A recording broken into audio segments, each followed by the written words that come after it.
Okay, let's make a quick review of everything we have done so far using a Fluid Designer. Basically, all of this code was generated by Fluid, and we only populated certain properties and fields in the Fluid project to be able to generate all of this. But let's review the code and its functionality.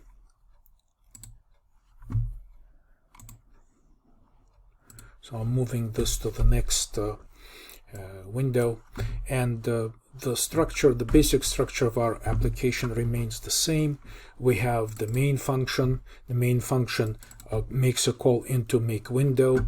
This is the body of the make window function generated for us by Fluid, and most of the action happens here to construct our window. So let's take a look. Notice that all of the variables are defined in Fluid as global variables.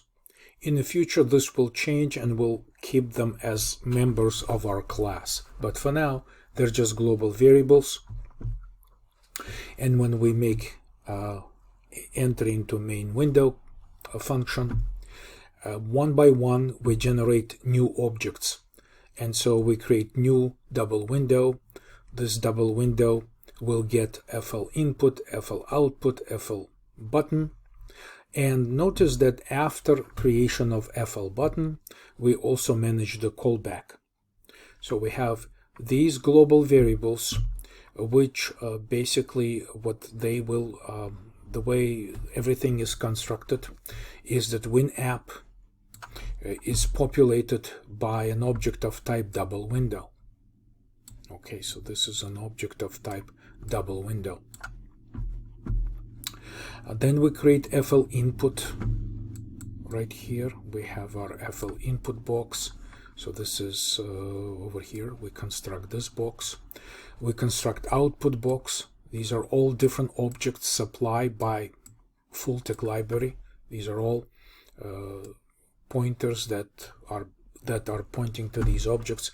And we also construct a button.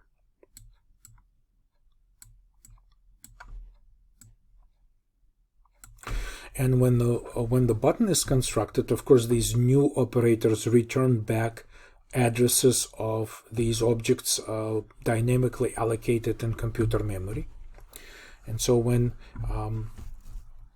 the button is created, we immediately ask the button to accept a callback.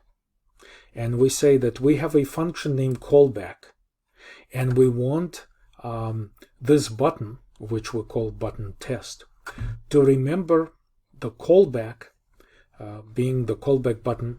This is the function in our code, and we want to be able to tell the button that it should remember the address of this function.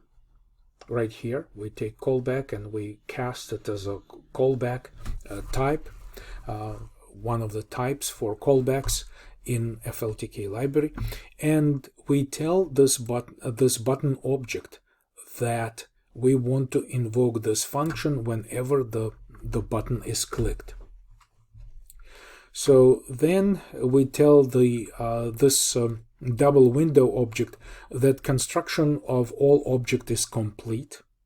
And because double window is a container, it sort of gathers all of these objects and it will have access to them at runtime.